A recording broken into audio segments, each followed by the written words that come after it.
I heard something. Yeah, I started recording. Hey guys, thank you so much. And you took your time to attend the Precision Hiring Workshop. Let me introduce Wendy Schoffer. She is the Chief Product Officer with Omnia Group. And we have worked with Omnia and utilized Omnia's 35 years of experience and research into personality and behavioral science. And we have come up with something called the sales personality. So what Wendy is going to go, she's going to go over the key personality traits for different roles required, or when you're hiring salespeople. And then if you already have a team, you can always shuffle the people based on their personality for the role. So right people for the right roles.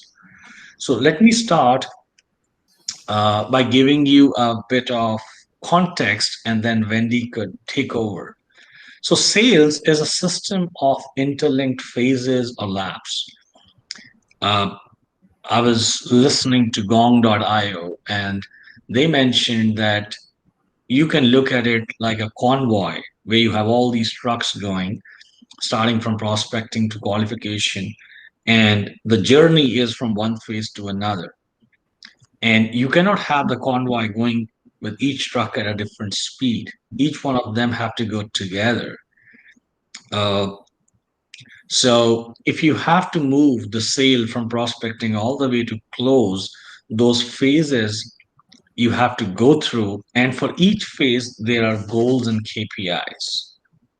If I look at the next slide, what you will see that the moment you put um the things together, you see that's a whole system, and it's a complex system. And it won't perform better if you improve in any one or two phases. You have to improve all the phases collectively, and even small incremental changes. They give you a big compounding effect. So the key growth, the key to growth is to optimize the system as a whole, break your process into individual phases, and then put the KPIs and goals for each phase of the process. And then most importantly, use your behavioral science or personality traits to see how do you need to perform for that particular phase to be successful. So if you look at the next slide, what you will see is that though it's a complex system, it gets more complex the moment you add the human element to it. And when human element comes in, because people buy from people, and the moment the human element comes into play, it brings two things: human skills and human personality as a mix into this whole cycle. So we will come to this last slide at the very end. So what we have done is, if you look at it in these different phases, we have put the personality traits needed as visionary, analytic, diplomat, etc. for that particular phase. For example, if I'm an extrovert guy, I talk a lot. You put me on the prospecting phase where I'm good at asking questions. I'm just a natural talker. I will have more leads or more prospects into the funnel. But if you take a resource like me and put him for closing, I will just not shut up. you know and the moment and closing is a phase where you have to see, sit down, get the contract signed, and you're out. But a guy like me, he'll just keep on talking and talking and talking, and probably there might be more questions or concerns which my client might end up thinking again, and the deal might not go through. So but if I'm coached well and I'm told about my personality trait, what Wendy is going to share with you, and then I'm told to showcase what kind of behavior. Now, that is easy. That can be changed. Personality cannot be changed. If I'm told and coached and say, you know what, Jesse, this is your personality. When you move to the closing phase, this is the type of behavior you need to exhibit. I'll be much more successful at that point of time. Over to you, Wendy. Okay. Thank you. Thanks so much. And that's exactly right, because you can't change your personality, but you can change your behaviors. And that's why I think understanding who you are is that great place to start, right? That foundation. So Jossie understanding that he's a visionary and where his strengths are and where his challenges are allows him to move through that cycle and funnel so much better, right? And which is sort of the whole point of what we do, is that behavioral science piece. So Omnia, just a little bit about us, is we've been in business since 1985. So we've got 35 years of experience. And one of the great things about the behavioral assessment is its ability to really recognize those sales traits that allow somebody to be most successful in a sales role, because sales is, it's a challenging position. So we have a lot of data from that 35 years with clients who have used us for sales roles in particular. One client I'm thinking of now, they've been with us for almost our entire history, which I think is some great anecdotal evidence on the personality assessment against sales. But let's get into what is the key traits, or what are the key traits for sales, because that's the exciting piece and what I can talk about all day long, right? And of course, if you have any questions, just let us know. But what does it take to be successful in sales? And what we've found is that there are two dimensions to the personality that really lend themselves well to sustained success in sales positions. And the first is what we do in our assessment is we break it down into columns. So it's just a visual representation of the personality dimensions. So we have these 8 columns, but there's actually 4 dimensions. So those columns are paired together.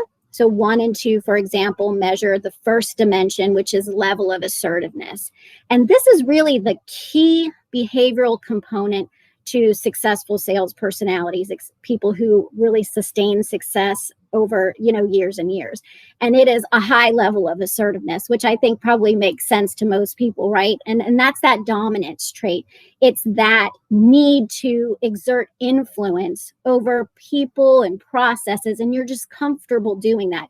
And in sales, that's really the goal, right? Is to be able to exert your influence and get them to sign the deal, right?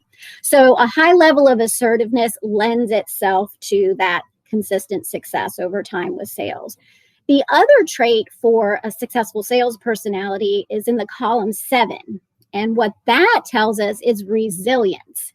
And that's because, of course, sales is fraught with rejection. And so we want to have people who are not necessarily comfortable with it, because, let's face it, nobody wants to be rejected. But somebody who is naturally resilient can bounce back from rejection. They don't let it slow them down. They don't let it impact their confidence. Whereas my personality type, I'm the opposite. I'm a high column 8. Everything has to be perfect.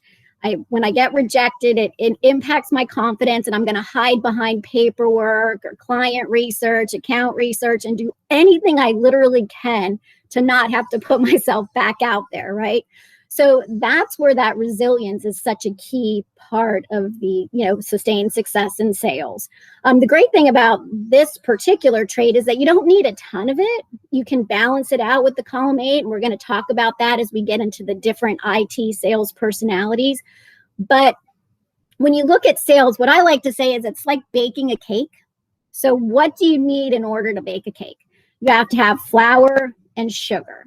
So the column 1 is the flour. You have to have that assertiveness, that ability to push, to negotiate, and to ask for what you want. And then the 7 is the sugar, right? So that's where the resilience comes in. But the rest of it we'll talk about in the different IT sales roles is really the flavor. So 3 and 4 would be, a chocolate cake or a vanilla cake. How do you sell? Are you good with people like Jossie and asking questions? Or are you more analytical, consultative, sort of step back and maybe you're a little more introverted and reserved? So that's just your sales style.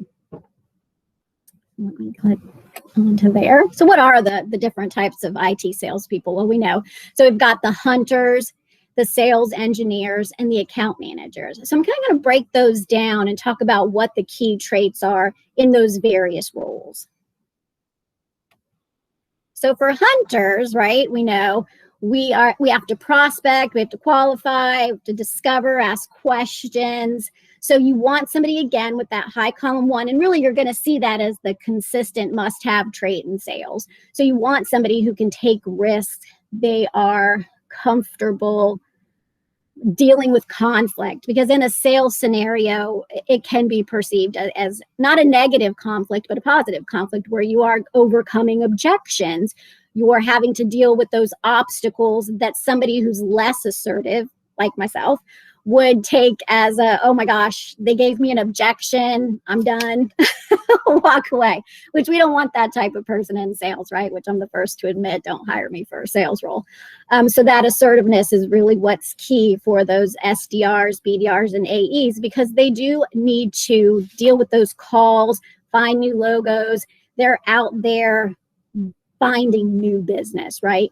So the key traits in that would be, again, your 1 and your 7 are ideal for those hunter type positions. And then we'll, sort of talk about the other traits. And a hunter would be that extroversion, which is our column 3 in the Omnia assessment. So now we're getting into the flavor, right? So like, what's your sales style? And in hunters, we like to see people who are comfortable interacting with other people, right? That's obviously pretty important. And you've got that natural ability to be persuasive and articulate and outgoing, and you're energized by that social contact, which is so important in the prospecting phase, because this is where you're beginning to develop that relationship and nurture that relationship, hopefully through the whole funnel till you close. So column 3 individuals who are extroverted are very good in that hunter type position. And then column 5 for us, fast-paced, multitasking, likes change and variety. You're hoping they're out there bringing in as many leads as possible. But your key traits are, of course, going to be that 1 and that 7, which is the assertiveness and the resilience for your hunter-based roles. And Jossie, did you have anything you wanted to comment on that, or?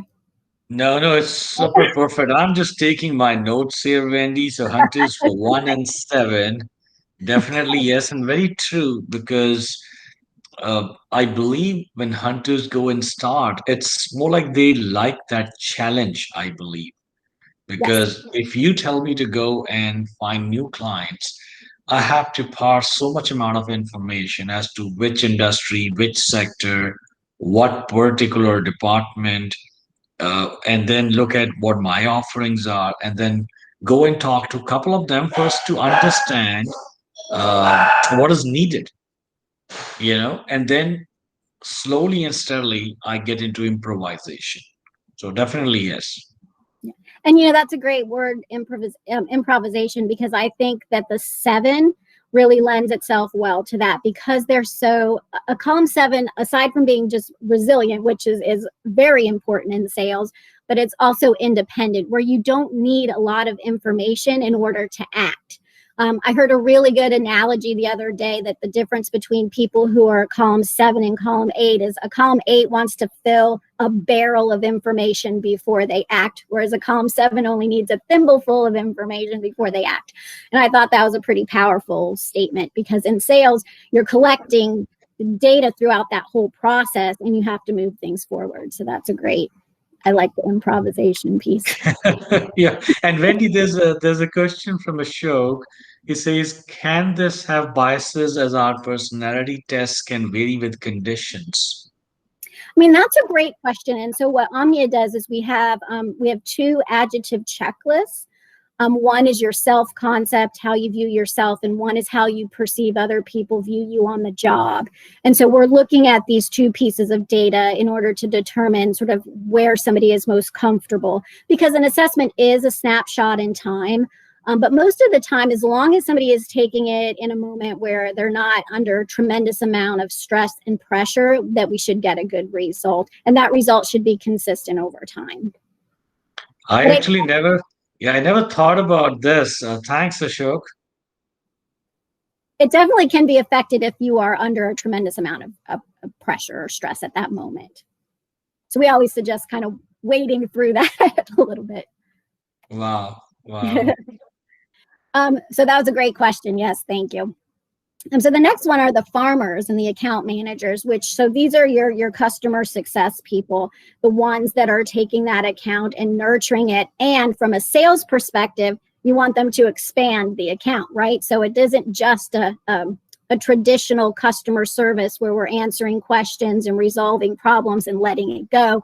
This is somebody who is looking for those opportunities within the account to grow it, to expand it, to get more revenue. And so again, that's where that column 1 comes into play. If you've got somebody who is more of a help desk position, really just helping solve a particular problem and then go on to the next problem, then you wouldn't need that level of assertiveness. But because your account managers have the goal of expanding on the account, the 1 is still very important. But where it differs from the hunter is that you've got that more column 4 analytical problem solving, collecting data, doing the research, that more logic-based approach, because they are having to solve problems and find solutions for customers before they're going to be able to recognize those opportunities and make those sales, right? So the 1 and the 4 would be your big difference between the hunter, who is that 1-3 social extrovert. And also you're going to have, this is where the 8 comes into play, a little less resilience, but more attention to detail. So again, that person that wants to fill the barrel full of information, which when you've got somebody in a customer success role, you need them to be detail oriented, right? To follow procedures, to make sure that they're documenting things accurately and that they're solving the problem correctly for the customer. So that's kind of the core, but then you don't want too much of it. Like we talked about with mine, my 8's through the roof, where that sensitivity to rejection comes into play. So you want a little bit of 8 coupled with a good level of assertiveness, and it brings that ideal sort of person who is comfortable not only servicing an account, but sort of that hybrid role too of selling and expanding on that business. So if you hire people who are very cautious and very perfectionistic, your customers will love them, but I don't think they're going to recognize the opportunity and expand at the same rate as somebody who has that 1 and a little bit more 7 too. Does that make sense? Yeah, it completely makes sense, Wendy. And I can tell you from my experience as well, the moment you tell hunters about reading a document or an RFP or going more into details, uh, it's a tough job for them because the way I believe I've seen, and by the way, majority of the organizations, the same individual is doing both the roles, and they themselves do not understand. Especially when you talk about small to mid-sized organizations, they they know that yeah, this guy can go and open doors, but then they sometimes fail to analyze that out of all these open doors, how much business did we generate, what revenue and what profit margins came out of it. So most of the hunters, they do not like uh, to go back into the account and start to mingle with those people, talk the same things. That they have a different mindset. They get excited with doing a new thing, going to new people, new challenges and stuff.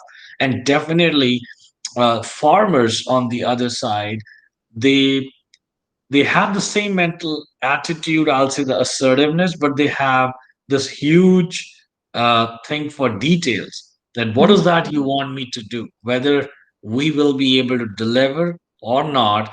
Can i can i understand the scope of work from starting point here to here? They will go through all of that process, they will understand it, and then they will start to get it delivered. And you're right, and the clients will love it because many times the client themselves, they don't know what they actually need. So when these people go in, they are perfect account managers because they understand that attention to detail. And I think, yeah, you nailed it right. Thanks. It's a blend of both worlds, and that position really is, because you want somebody who can service and nurture, but also who can sell, grow it, get more revenue out of it. And that's where that 1-8 complements each other. Sometimes they within our personalities, it can be a little bit of a struggle, because it's like, I want to be assertive, but I'm also going to make sure that I follow these procedures and rules, which is why an account manager role is perfect, because you actually have to do both. Whereas in a sales role, you need to be much more, a little lower on the detail, higher on the moving forward with limited information. Yeah, no, you're right. And I'll tell you from my experience as well, Randy, it is even very difficult to assess people, especially salespeople, because when we started working with you, we, I think, worked with almost every assessment company available on the planet, and we asked them the same questions. And when I looked at their assessments, they were an intermix of sales skills and sales personality slash behavior. And I was like, no, sales skills are different. That's not assessment. That is something which people can learn if they're coached and taught. But what I'm looking for is sales personality and behavior when I'm hiring someone, because I cannot teach that personality piece. That individual comes with that personality. I might be able to tweak a little bit here and there to show them this behavior to exhibit or exercise. So that is where I love Omni Assessment, because uh, it talks about the personality and the behavior piece. And when you're onboarding, majority of the companies are keeping their fingers crossed because they do not know. They It's purely optimism. The CV looks good, the rep is talking good, they have some context. And majority of the sales organizations, when they hire, especially the small organizations, they are not that concerned about the personality or what the individual is bringing. They are more concerned about how many people do you know, how soon can you get us in. But when you start to go for mid-sized to large organizations, they understand that this piece is very, very important, because we can teach these skills, but we cannot change their personality. Yeah, I mean, that's a great point, and I think it's super important because the thing is that there's actually what we call kind of a faux sales personality out there. Somebody who is very, very extroverted, and they have a long list of contacts, but they're not very assertive. So they're really unable to convert those to sales. So you might see them and go, wow, they're a natural salesperson. They're so engaging. They're so talkative. They're so articulate. They ask me questions, but they don't have that assertiveness to back it up. And so, I mean, really, you're right. You go into it with this optimism, and behavior and personality type is one piece of the puzzle, but that's just sort of the point, is the more information that you can collect, the better off your decision making will be. And even if you hire somebody who isn't an ideal match because everything else looks good, you know what you're starting with, and then you know where to take that sales training and that coaching. So if you understand that they're a little bit more reserved socially, then maybe that coaching needs to start with some questioning techniques and ice breaking techniques and things like that. Yeah, and also my interviews with different sales leaders, I tell them, how do you start? And the first thing, as you very rightly said, they uh, they tell me that we need people who are extrovert. And I was like, okay, because I've hired extroverts in the past, and it becomes such a difficult thing to tell them that, hey, you have to listen more. Sales is not about talking, sales is more about listening. So, yes, you can talk, which is good. That's your behavior which you need to exercise, but you need to put in questions in there. And majority of the extroverts, the moment they get the speaking time or the mic, they just want to tell everything in that one slot they got, which is not right. And that is actually a big struggle to actually tell them, hey, you need to calm down and listen more and ask more questions rather than tell. Yes, absolutely. And that's one of the things that this tool can do, is it can talk about degrees of behavior. So you can have, there's different levels of extroversion. So you can have somebody who, yeah, they like to talk, but if their column 3 is just, I say, through the roof, it's so tall that there's almost no column 4. That's somebody who will really have a tendency to over talk and under listen. And it doesn't mean that they won't be a great salesperson. It's like you said, you just have to train around that listening techniques and making sure that you're not, if you talk too much, you could insert doubt right into your prospect. And there's another question from Ashok saying, can sales personality can impact pull or push approach towards clients? When I think of push pull, I'm thinking of like that kind of 1-8 within somebody's personality type, where it's like, I want to be assertive, but I want to avoid rejection. But I do think, if you're asking if that personality type can insert some sort of doubt into the client prospect, I think they can if they're talking too much and not listening enough. Is that Yeah, I'll take that thing. Yeah, I'll take that as well. And Ashok, definitely, yes, this is what I was talking about, that the push or pull approach, when instead of they need to listen more and ask more and consume more rather than just, talk. So definitely, yes, it can impact. But if they are told and coached properly, then that extrovert ability starts to work in their favor. Otherwise, it'll go against them. Mhm. Okay, so sorry for the interruption. So, No, no, go ahead. like, yeah, like any other personality traits, this also can be trained by experts, right?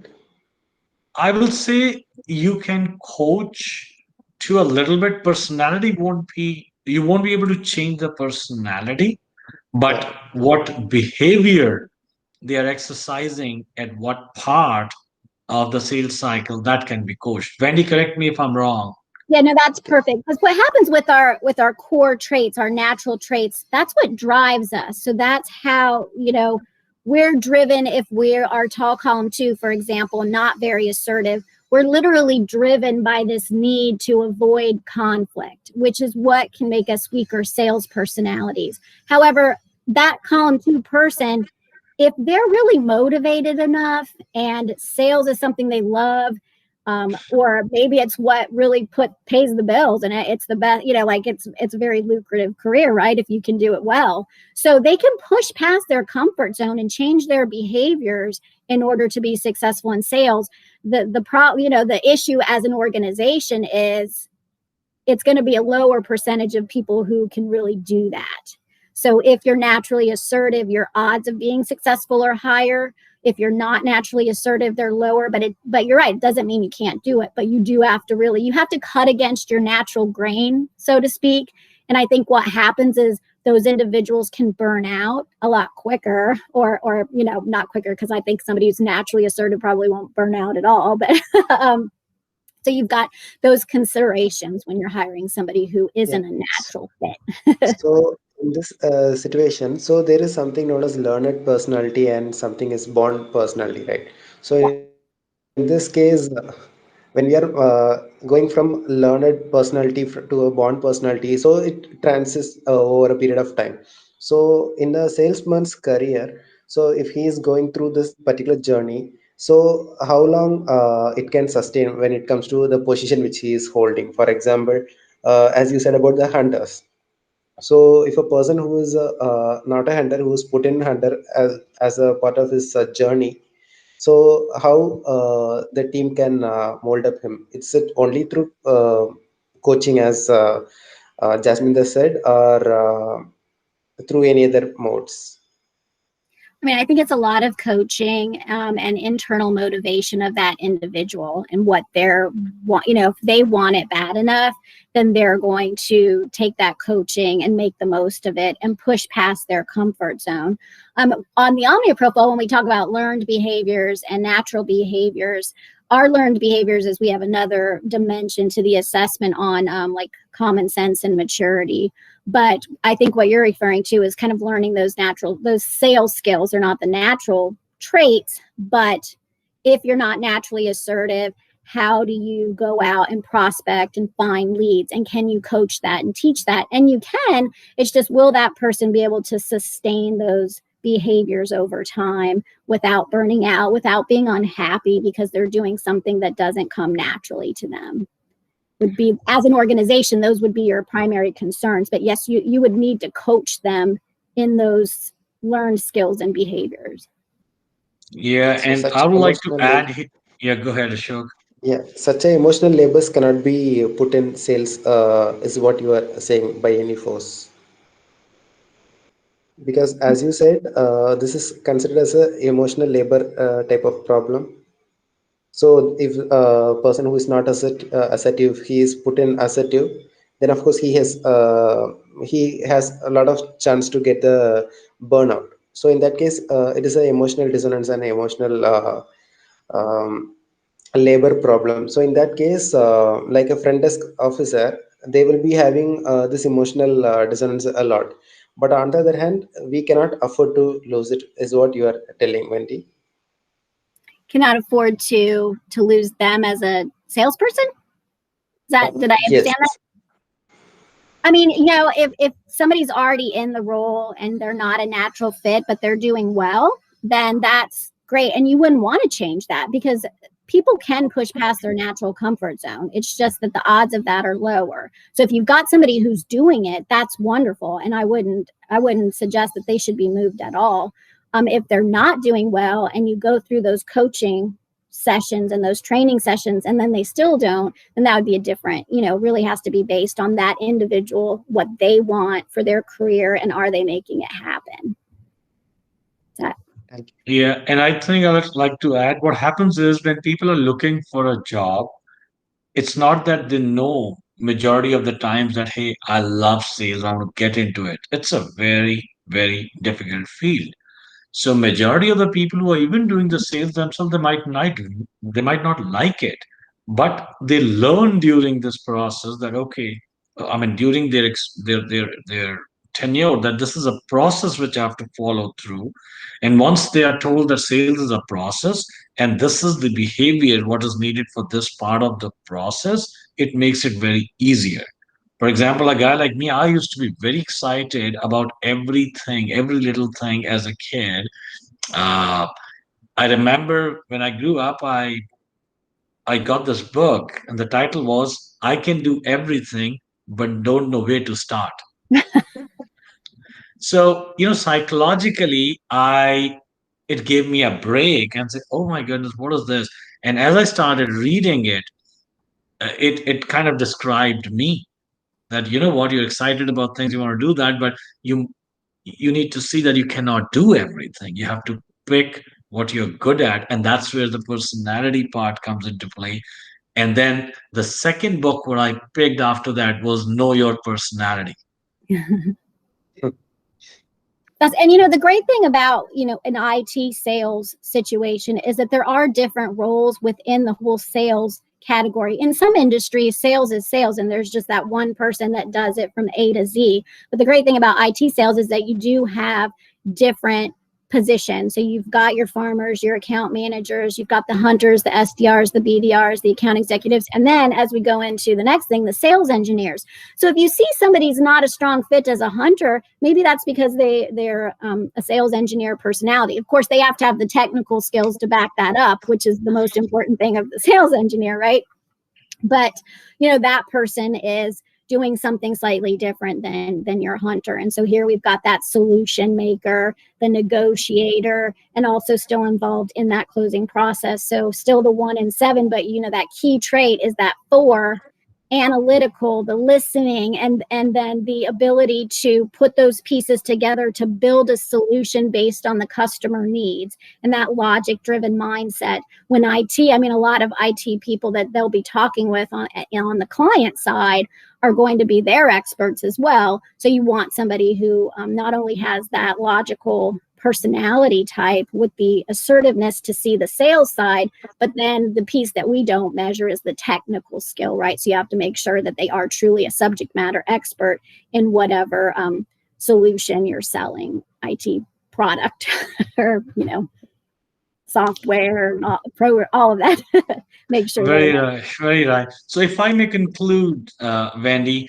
what I have written is for hunters, number 1 and 7 are very important. For account managers, number 4 and number 8, or that's for sales engineers. the 4 and the 8 would be your account managers. Yes, Okay, and the sales engineers are 1 and 4. 1 and 4. Yes. Got it. Thank you so much, Wendy. Absolutely. And, we'll talk to clients because throughout, in different organizations, the sales engineer might play a different role than in another organization. So we'll ask those questions too, so that we can build a job profile. If a sales engineer in one organization is not responsible for, say, the closing piece, then you might change those traits a little bit. But overall, what we see in the industry is that 1 and 4 are the best matches for that. Got it. Got it. And then, if you go to the next slide, Wendy, I'll just quickly finish it and then we can open to questions. So, in this particular slides, guys, what we have done after our work and research with Omnia, within that sales cycle, because that one individual might be pushing the sale right from prospecting all the way to closing, we have put the right personality traits needed for that particular phase to be successful. And if you look at this picture, you will see that for prospecting, we put something as a visionary because this is where they need to look at things from a grander scale and say, okay, fine, where all I can go, what all customers I can talk to, and they're trying to create a funnel. They have to be aggressive, outgoing. And then when it comes to the qualification phase, they have to be very analytical. So they need to see, okay, all these guys are coming in, all my prospects, and they want to see that what are their goals, whether we fit in or not. Certain things which we do, what are their needs? And then while going to the next phase, which is discovery, where there are more calls happening, they have to be diplomatic because there might not be everything which or every solution to their problem, but you're trying to still match and see whether this is something we can provide and provide them a solution. And the moment you come to solution phase where you are presenting your solution, you will have the sales engineer or the technical guys do all of the presentation or jobs or features or benefits, and they are the administrator, or basically they are orchestrating the whole thing, and they're very collaborative. They have to work with the technical teams or maybe somebody else in their own company and then the other company. And then negotiation and closing, they have to be very persistent and very logical because majority of the sales is done is just the last piece. So that is what we can even fine tune and go deeper into when we can map the sales personality on the sales process. And that is what does the magic, and that's what kicks the sales in and grows the businesses. Thank you, Annie. I think let's open the floor for any questions, any comments, anyone.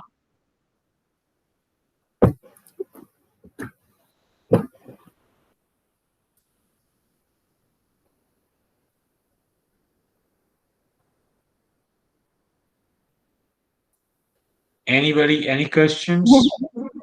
Any feedback, any comments?